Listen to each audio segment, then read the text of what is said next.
William, it's springtime, and check out this pop of color. And here's something else you can check out, a brand new episode of Garden Time.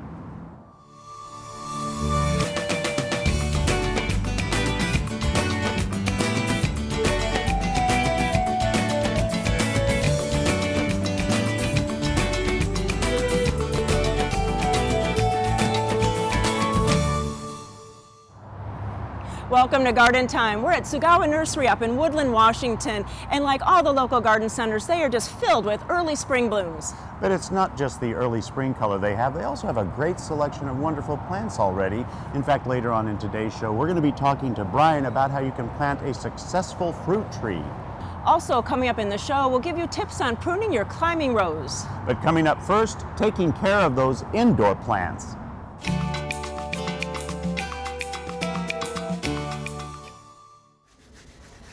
You know, springtime is almost here, and it's really time to look at your indoor house plants because they may have been neglected over the past few months. I'm just using a leaf shine product here to give a little bit of luster to those shiny leaves. And this is an anthurium. And so while I'm looking at it and cleaning it, I'm looking for insects because there might have been a couple that snuck in over the winter. Now there's some really easy ways to take care of any insects on houseplants. If you're preferring a spray and that's all you want to do, there's a couple different products you can find.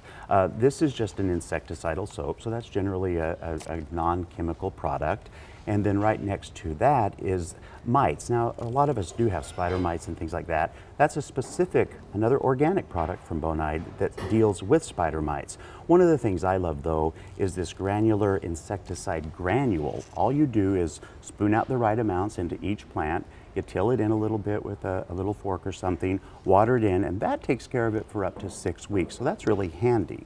And you know, this time of year is also the time to start fertilizing your plants. You could do it from like the middle of March until about the end of August. And there's so many different kinds of fertilizers because you have so many different kind of plants. So you want to select one that's great for your plant. If you have a blooming plant, you have just a foliage plant, you have a cactus, or maybe even an orchid. So you want to select the right fertilizer and just read the label and then just apply the fertilizer per the label. So now some of you might not even have any houseplants, and that's okay because this is a great time of year to get some, bring them in, and especially if they have blooms on them because then you have some color that leads you into spring. So we wanted to show you a few, like this wonderful new pothos. It's called Enjoy, and it really is a simple houseplant to grow. So that gives you some nice blend of leaf color there. Another one is this Guzmania. Now these plants are very simple. They're beautiful. The blooms, which really this isn't the bloom, it's bracts, but they last for weeks and weeks indoors. Did want to give you one little hint on them though. A lot of times in nature you're told to water in them. However, we suggest you water out here. That way inside you don't get any rotten water in the thing and it all goes down to the roots directly.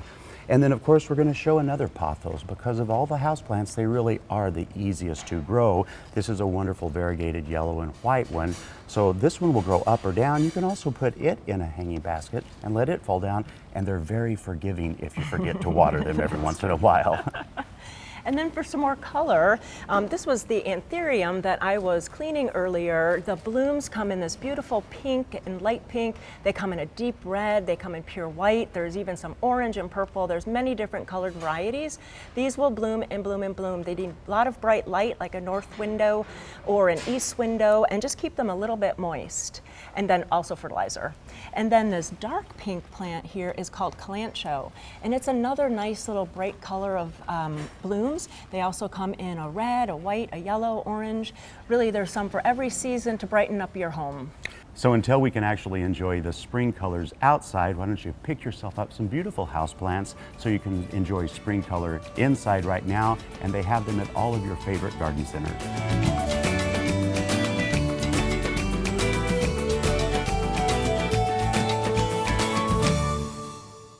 Garden Time is brought to you by Capital Subaru, your way on the Parkway. They had to take the car, they had to get it open with the jaws of life, take me out on a backboard, took me to a Trauma One center. I absolutely feel like the Subaru saved my life. Well, we trust Capital. We trust our salesperson here, Jackie. Jackie's great. I believe that she really cares about us. She teaches me about the Subaru. Our way on the Parkway. Since 1926, the BONIDE Company has worked with homeowners to make their homes and gardens beautiful. If you have a garden problem, BONIDE has the answer. Get a jump on this year's pest problems with BONIDE's All-Season Oil Spray. All-Season Oil Spray smothers insect eggs on your fruit and shade trees, shrubs, roses, and ornamental plants, preventing problems before they start. Visit bonide.com to find a local retailer and to download your free BONIDE Problem Solver app for your iPhone or Droid. Your garden begins here at our local farm. My grandfather and father have nurtured plants here for 70 years. We breed Northwest hardiness into every bloom, and we take as much pride in your garden as you do. So when you're ready to turn your empty space into something beautiful, we're here to help by sharing what we know, inspiring your vision, crafting plants that meet your high standards. The best gardens begin and continue to grow at Owl's Garden and Home in Woodburn, Sherwood, Gresham, and Wilsonville.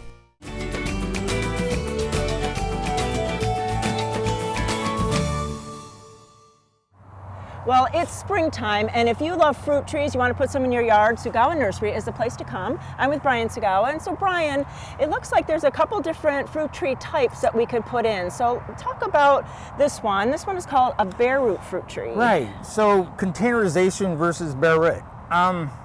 Usually field grown, so you got a machine digging these, actually undercutting, sometimes it can be kind of a rough, go at it, Sure. right, due to the fact it's just like a blade coming underneath it and undercutting it. But, as far as cost effective, reduces the cost of containerization, the soil, the pot, everything else like that. So these are a lot less than one that would be in a pot, That's a container. correct. Yep. So the verses or the pros and the cons, you can see a little bit of fibrous root versus containerization. After one season being in a container, you're going to get a lot more of a networking of roots. You can see feeder roots already coming on, right. If you look down at the bottom. But it's a great way to, kind of actually visually inspect, how the roots look. Definitely. So when selection, it's pretty important to make sure you have a... Look at all these nice roots. Right. So you have some anchor roots, some just structure roots, Right. and then these fibrous ones that take up the Exactly. nutrients in the Yep. water. So when I go to plant this, do I want to leave this like this, or do I want to take it back just a little bit? What we like to recommend, this is probably, it's not going to be very effective. So we always like to come in at least 1 inch Okay. to encourage more roots, because usually this end part of the root is usually not going to really throw out anything. So we kind of encourage more Okay. roots to actually give it a fresh cut on pretty much all the, the coarse laterals, the, some of the tap, but mostly just getting a fresh cut on there to promote a lot more of the All right. like fibrous network of Okay. roots like that. And then I know it's Very really important that we have to be careful of watching for the graft. So this is the graft of the fruit tree. That's so right. when you plant it, this has to be above ground, correct? That's correct. Actually, what happens, the graft union, if we were to plant this above, you'd actually get it to go on its own rootstock, which would probably encourage a standard tree. Eventually it would be Sure. supportive. So yes, that's correct. The graft union right here, so you have a semi-dwarf rootstock versus whatever they're going to put the tree onto.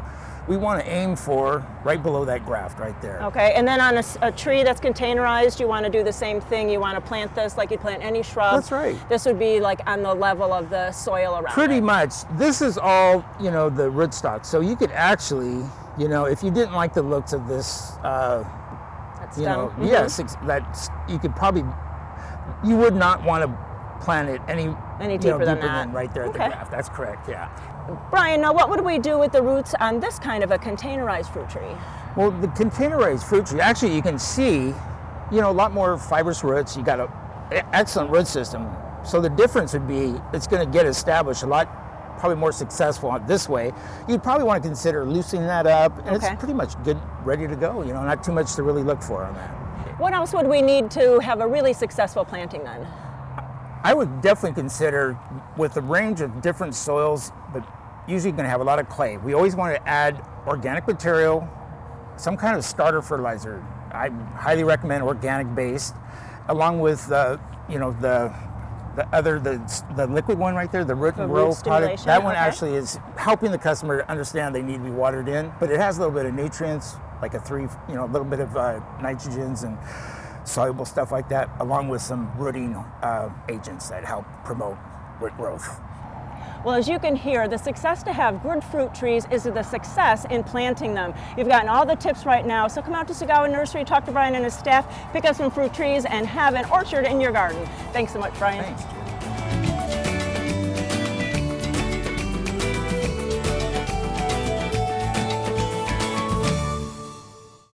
This week's plant pick is brought to you by Little Prince. Our plants won't croak. Over the 30 years that our family has been in the nursery industry, we've learned that anyone can supply a customer with plants and garden supplies. But it's supplying those plants and supplies backed by a knowledgeable staff that can transform a garden and take it from ordinary to extraordinary. That's what we do at Sagawa Nursery. Why be ordinary when you can be extraordinary? Sagawa Nursery, growing beyond the ordinary. Since 1982, the Wall has been making local gardens beautiful, naturally. Whether you need a new wall, concrete patio, fire pit, or driveway, the Wall's expert craftsmen can build it.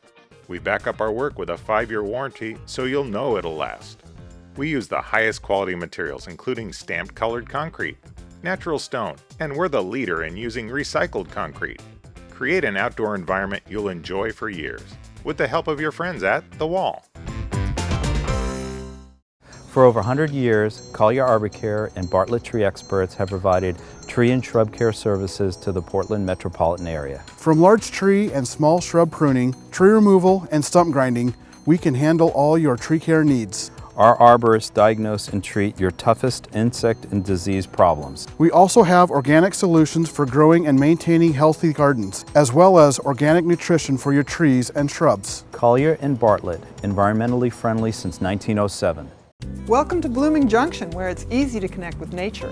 At Blooming Junction, you'll find beautiful, healthy plants, good, fresh food, and a place to regain peace and calm in your life. We have an unsurpassed collection of unique and distinctive plants and the expertise to help any gardener be successful. And we feature Blooming Advantage plants. Come check out Blooming Junction for an inspiring experience in the garden or in the kitchen. Blooming Junction, offering quality plants for beautiful gardens.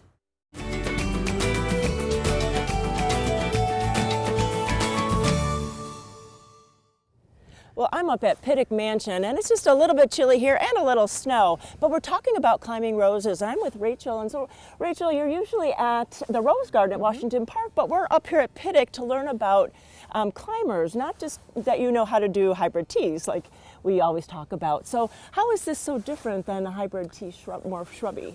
Yeah, so it's a little tricky. You know, they're called climbing roses, but I always joke they're called flapping roses because they need a little bit of help to climb. So the same rule applies to the hybrid teas in the sense we're taking out the diseased, we're taking out the really thin canes. But one thing we have to remember for climbing roses is apical dominance. So you're going to have blooms on the lateral branches. You have, you know, one main cane, and any sort of lateral branch is where we're going to produce the branch. So we're going to try to promote as many laterals as we can.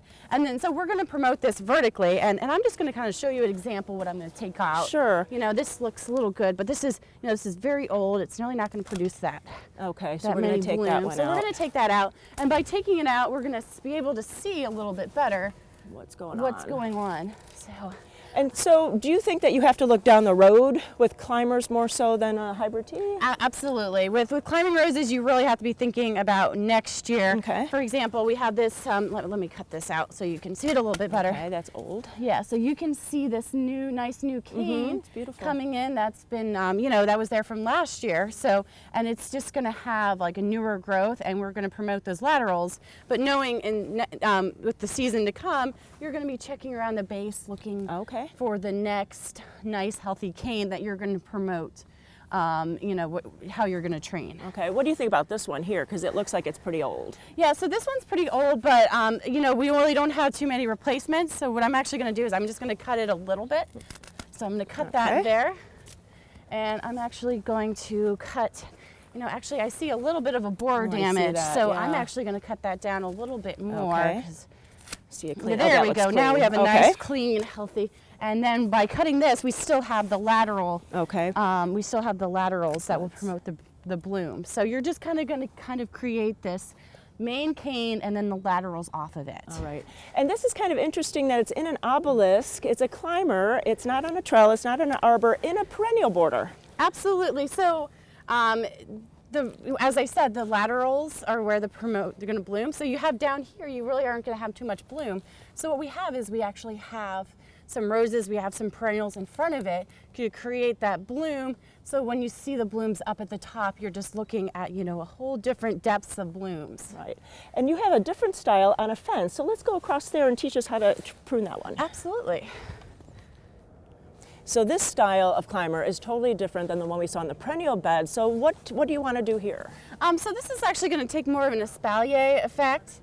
This is going to create a wall of roses versus we have all the blooms up at the top. So kind of a different animal here, like you said. So the first thing I'm going to do is, as we said before, you know, take out all that old diseased and damaged wood. So as you can see, this one's looking that's a old. little bit dicey here. You know, we have the gray, you know, versus that nice new green. And so I'm going to take that out, knowing that this one right here is actually going to replace it. Remember how I said always be thinking about what's going to be replacing it next year. So I'm actually just going to saw this.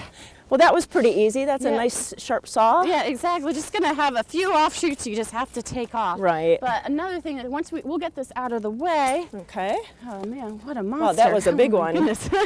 But you can see that this is going to be barbed wire.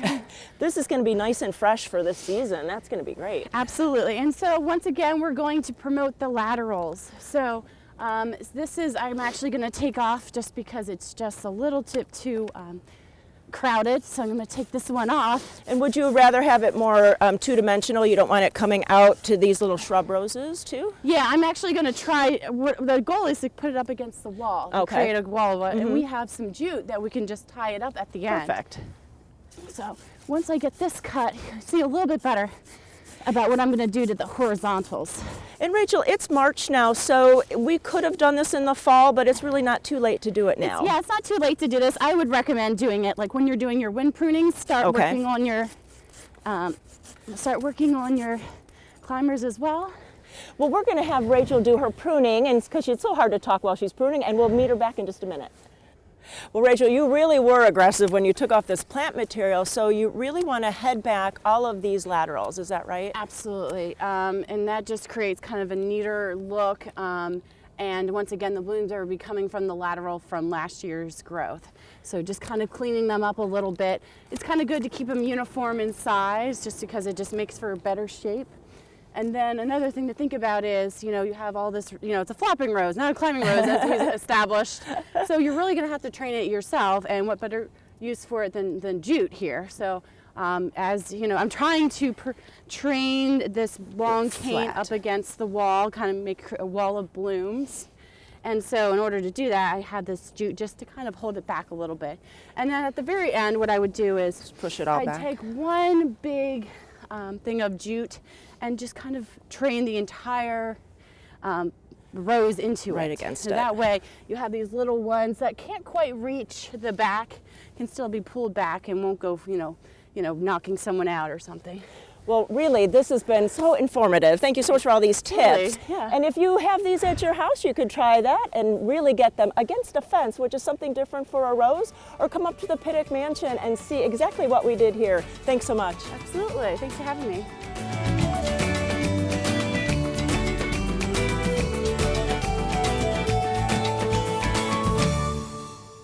Garden Time is brought to you by Portland Nursery, a passion for plants, a nursery for plant people.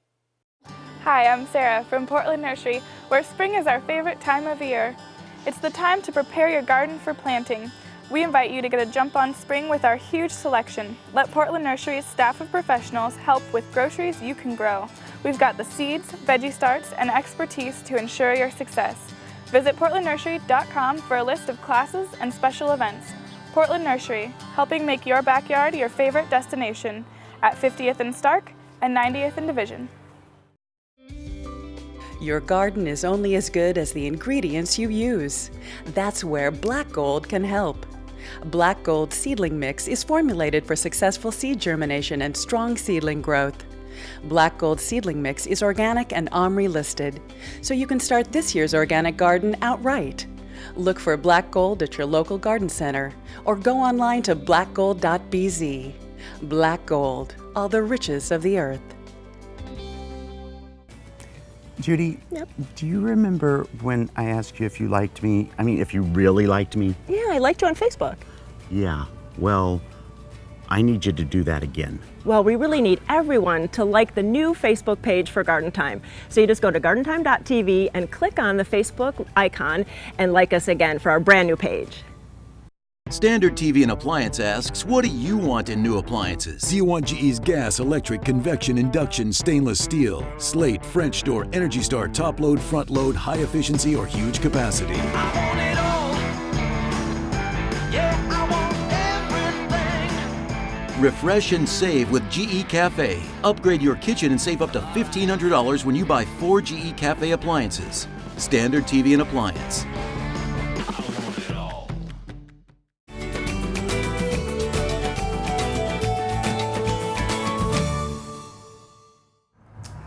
Well, wonderfully so. We are in a greenhouse, a Solex greenhouse out here in Brooks, and I'm talking to Michelle about seed starting. So first of all, let's jump right into what you guys have here and how you promote it, and tell us how you would go about using the products that you have for seed starting, starting with this soil that doesn't look like normal old potting soil. Yeah, this is our coir, and it comes in a block like this. Yeah, and so you add water to it. It's all compressed right now, but when you add water to it, you get quite a big, I mean, even a 5-gallon bucket won't hold all that once you expand it. Which I like because, you know, starting seeds, you do want a moist something to put them in. You don't want the dry stuff. So this is even better because you have to pre-moist it to get it to fluff up to use. Right, and what's wonderful about it is it really holds the water well. Right. And so when you're starting seedlings, the last thing you want to happen is for them to dry out. Yeah, and this so helps it's perfect with that a for lot. seedlings, yes. So then I see a tray that I see all over the place. These are the things that you guys sell to use for seed starting. Tell me about it. Yeah, so this is a 72 cell insert, and we would put this right into this tray here, which makes it super easy to move everything around, and it holds the water in, so you can also do some bottom watering. And then you also have a dome that you use as well for keeping moisture in. Yeah, so once the seeds are planted, then you put the humidity dome over the top, and that will help keep them moist because you don't want them to dry out. But then once you do see some green coming up, you want to make sure to get that humidity dome off of it. Right, and then, you know, you have to ask the question inside. Some people keep their houses warm, some people don't. If you have a greenhouse, I'm assuming the same thing might occur at night where it drops down cool. You still have these wonderful heating mats though to use, don't you? Yeah, so you just would take your tray, your planted tray, and stick it on top of the seedling heat mat. And so that will help speed up germination, and also it's perfect for inside of a greenhouse to just get your soil a little more warm. And outside of the seeds themselves being warm, you just have a regular tiny electric heater to keep it warm in the evenings when it gets really cold. Right, yeah. So this has a thermostat control. So you just set it to, you know, if you just want it just above freezing, it'll just come on, you know, anytime it gets below freezing or whatever temperature you set it to. And then once they start growing, you still have a grow light even out here in a greenhouse to use, don't you? We do, yeah, just to add some extra light to it. And also, you know, we still have short days here this time of year. Yep. And so we can help extend the daylight period because you want maybe 12 to 15 hours of light on your seedlings. And this is a perfect example of that. So the wonderful thing too about these kind of lights is they're also, as the plants grow, you just can adjust. That's clever, isn't it? Oh yeah, because you always want your light to just be a couple inches above the plant height. And then I noticed you have a fan, which is smart, isn't it, to have some air circulation? We keep it on 24 hours a day. Wow. Just to keep some air movement, because you don't want your plants to get any diseases, and if the air movement helps with that. And then you also suggest, especially if you use this kind of stuff for the seeding mix, you fertilize them once they get their second set of leaves or third set under. You think about that. Right. Yeah, any type of seedling mix that you buy or the coir doesn't have any nutrients in it. But that does help for starting the seeds, but you need to make sure you add fertilizer to your water. And Michelle, I have to tell you that I love greenhouses. I always have, even when I was very young, but I always thought of them as tropical things. I forget you can do seed starting now year-round if you need to keep things like lettuce going constantly in your garden. Right, yeah, you can just do succession plantings where you're constantly starting a new batch of seedlings, so you can keep harvesting and growing things all year round. So of course at this time of year we are thinking about seed starting, but the wonderful thing about a Solex greenhouse is you can do that year-round, you can protect plants, and so if you're thinking about a Solex, you would love to know this. All of this is available at Greenhouse Catalog. For more information on that, go to gardentime.tv. We'll click you over to their website. Thank you, Michelle. Thanks.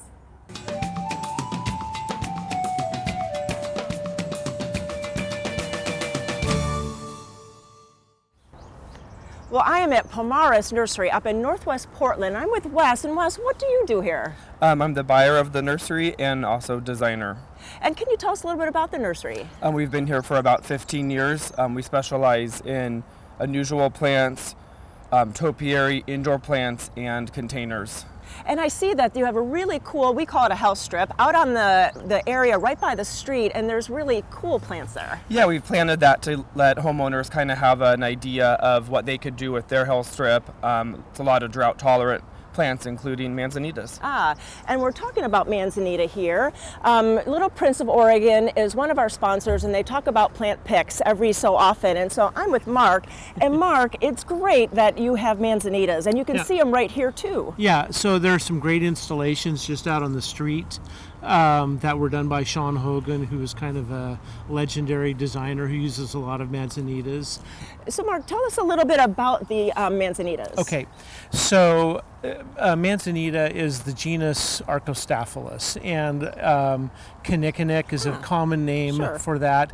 And kinnikinics are generally just low-growing ground covers that are very drought tolerant. But there are also a lot of upright manzanitas, and those are the ones that we've primarily been interested in and seeing what's happening at the research station. One of the reasons why they did this trial was to see how manzanitas would handle our colder, wetter winters, and it turns out that they've done really quite remarkably well. There are certain varieties that may have be doing better than others, but we've kind of picked the 20 varieties that we think are most garden worthy for Northwest Gardens. And so what would the care be if I put it in my garden? So they need well-drained soil, and they need very limited, if any, summer water. Oh, wow. I mean, they want to grow really dry. Ah, nice. So they're a great structural plant. I mean, they're evergreen. They bloom with really pretty blooms early, like late winter actually, and just a great structural plant for the landscape. Well, maybe manzanita is a new plant for you. You can come out to Palmaris Nursery and talk to the staff here. They're very knowledgeable. It's a great place, good gardens to check out, or go to an independent garden center that carries Little Prince, and if they don't have it in stock, ask them to bring it in. Thanks so much, Mark. Thanks so much, Wes. Thank you.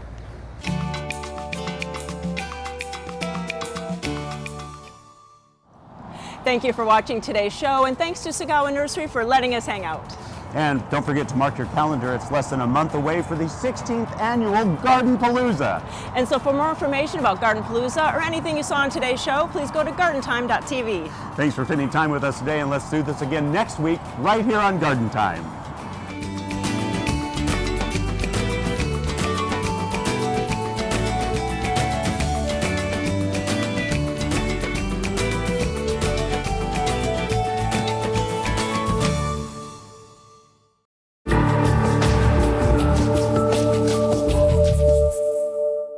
The proceeding was a paid program of the GUSTIN Creative Group and its sponsors.